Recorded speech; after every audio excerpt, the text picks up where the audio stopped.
നമസ്കാരം, ശ്രീനി ആലക്കോടാണ്. ഇങ്ങ് തിരുവനന്തപുരത്ത് നിന്നാണ്. ഞാനും ഗിരിധർ പൈസാറും കൂടി ഈ തിരുവനന്തപുരം നഗരം നിങ്ങളെ കാണിക്കാൻ വേണ്ടി ഒന്ന് ഇറങ്ങുകയാണ്. അദ്ദേഹം സ്കൂട്ടിയുമായിട്ട് ഞാൻ താമസിക്കുന്ന സ്ഥലത്ത് വന്നിട്ടുണ്ട്. ഞാൻ ഈ MLA ക്വാർട്ടേഴ്സിനടുത്ത് പോലീസിൻ്റെ ഡോർമെട്രിയിലാണ് താമസിക്കുന്നത്. അപ്പോൾ ഇവിടെ തന്നെ കൂട്ടിയിട്ട് പോവുകയാണ്.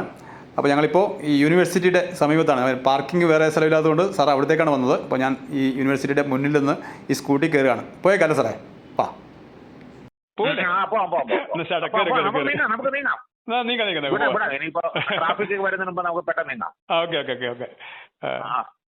ഇപ്പൊ ട്രാഫിക് കുറവല്ലേ പൊതുവെ? ശരിക്കും ഇപ്പൊ പൊതുവെ കുറഞ്ഞ ഇനി കൂടാൻ സാധ്യതയുണ്ട്. കാരണം ഓഫീസ് ടൈം ഒക്കെ വിട്ടുന്ന സമയമല്ലേ. അപ്പൊ നമുക്ക് ഇപ്പൊ ഒരു കാര്യം ചെയ്യാം. ഇവിടെ നമുക്ക് നമ്മുടെ കോൺവെന്റ് ജംഗ്ഷൻ ആശുപത്രി വഴി വഞ്ചിയൂര് വഴി നമുക്ക് അതിന്റെ ഈസ്റ്റ് റോഡിൽ ശ്രീ പത്മനാഭ സ്വാമി ക്ഷേത്രത്തിന് മുമ്പിലെത്താൻ അങ്ങോട്ട് പോലെ നമുക്ക് സെന്റർ വഴിയാണ് നമ്മൾ പോകുന്നത് അല്ലേ? ഇതിപ്പോ AK സെന്റർ, ഇപ്പുറത്ത് കാണുന്ന AKG സെന്റർ, അപ്പുറത്ത് കേരള യൂണിവേഴ്സിറ്റി, അതിന് താഴെ കൈരളി TVയുടെ സ്റ്റുഡിയോ ഓഫീസും കാര്യങ്ങളും, അതിന്റെ വലതുവശത്ത് MLA ക്വാർട്ടേഴ്സിന്റെ ബാക്ക് സൈഡിൽ ഇപ്പോഴത്തെ പുതിയ നിയമസഭാ കോംപ്ലക്സ് വരും. ഓക്കെ, അപ്പൊ നമുക്ക് ഇവിടെ ഇടുക്കി നേരെ നമുക്കാണെങ്കിൽ സെന്റ് ജോസഫ് കോൺവെന്റ് തിരുവനന്തപുരത്തെ ഒരു പുരാതനമായ സ്കൂളാണ്. ഏതാണ്ട് 100 വർഷങ്ങളായിട്ടുള്ള സ്കൂൾ. നമുക്ക് ഹോസ്പിറ്റല്, ഈ ഐ ഹോസ്പിറ്റലിൽ ചരിത്രം പറയുകയാണെങ്കിൽ തിരുവിതാംകൂർ മഹാരാജാവായിരുന്ന ശ്രീമൂലം തിരുമനസ് കൊണ്ടാണ് ഈ ഐ ഹോസ്പിറ്റല് ഇവിടെ തിരുവനന്തപുരത്ത് സ്ഥാപിച്ചെന്നുള്ളൊരു ഐതിഹ്യമുണ്ട്. മാത്രം ഈ പത്മനാഭസ്വാമി ക്ഷേത്രത്തിലേക്കല്ലേ നമ്മളിപ്പോ പോകുന്നല്ലേ? അതെ, ഇപ്പൊ നേരെ പോകുന്ന വഴിക്ക് വഞ്ചിയൂര് വഴി നമുക്ക് പോവാം. അവിടെ ആണെങ്കിൽ വേറെ ഒരു ഗ്രന്ഥശാല, ഞാൻ ഇപ്പൊ പറഞ്ഞില്ല, ആ ഗ്രന്ഥശാലയെ കുറിച്ച് നമുക്ക് അവിടെ ഒന്ന് കയറും ചെയ്യാം. അവർ പൂട്ടിട്ടില്ല.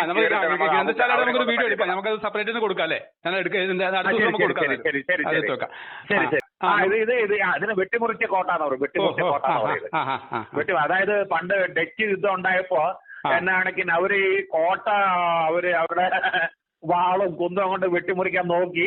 ഒരു ഭാഗം മാത്രമേ അവർക്ക് സാധിച്ചുള്ളൂ. അപ്പൊ ഇതിന്റെ കൺസ്ട്രക്ഷൻ എന്താന്നുള്ളതിനെ കുറിച്ച് ഡച്ചുകാര് അന്നം വിട്ടു നിന്നാണ്. അവർക്ക് വേറൊരു ഗോപുരമുണ്ട്. അത് ചരിത്ര സ്മാരകമായിട്ടാണ് ഇപ്പൊ സൂക്ഷിക്കുന്നത്. ഇപ്പൊ ആസിറ്റീസ് ഇപ്പൊ നമ്മൾ എത്തിയിരിക്കുന്ന പഴവങ്ങാടി സൈഡ് തിരിഞ്ഞിട്ട് നമ്മളാണെന്നുണ്ടെങ്കിൽ ഇപ്പൊ പത്മനാഭസ്വാമി ക്ഷേത്രത്തിന്റെ വടക്കേ, ഇതാണ് വടക്കേ നട. കണ്ടല്ലോ. ഇതിപ്പോ നമ്മള് ഇവിടെ നേരെ പടിഞ്ഞാറോട്ട് പോയിട്ട് പടിഞ്ഞാറേ നട കറങ്ങും. പിന്നെ അവിടെ നേരെ തെക്കോട്ട് പോയിട്ട് തെക്കേ നട കറങ്ങിയിട്ട് നമുക്ക് കിഴക്കേ നടയിലേക്ക് വരാം. അപ്പൊ പത്മനാഭസ്വാമി ക്ഷേത്രത്തിലെ 4 നടകളും നമ്മൾ കാണുന്നു. മാത്രമല്ല 4 നമുക്ക് മൊത്തത്തിന് പത്മനാഭസ്വാമി മൊത്തം നമ്മുടെ ഈ ഒരു ലൈറ്റ് കണ്ടപ്പോ ഭയങ്കര ഇതായിട്ട് അട്രാക്ഷൻ തോന്നുന്നില്ലേ? അതാണ് പത്മനാഭൻ എന്ന് പറഞ്ഞ ആളാണ്. ഇപ്പൊ നമ്മളാണെന്നുണ്ടെങ്കിൽ ഇവിടത്തെ വടക്കേ കോട്ട കഴിഞ്ഞ് വടക്കേ ഗോപുരം കഴിഞ്ഞ് ഇപ്പൊ നമ്മൾ പടിഞ്ഞാറ് ഗോപുരത്തിൽ ഇത് എത്തിക്കഴിഞ്ഞിരിക്കുന്ന എത്തി പിന്നെ നമ്മുടെ ഇപ്പൊ എനിക്ക് മൊബൈലിന്റെ ഈ ചാർജ് തീരാനായി. അപ്പൊ നമുക്ക് ബാക്കി ദൃശ്യങ്ങൾ അടുത്ത ദിവസം ആക്കാം. നമുക്ക് ഞാൻ പിന്നെ എടുത്തോളാം. ശരി. ഓക്കെ, അപ്പൊ ഞാൻ ഇറങ്ങാം അല്ലേ? നമുക്ക് ഇറങ്ങാം. ഓക്കെ.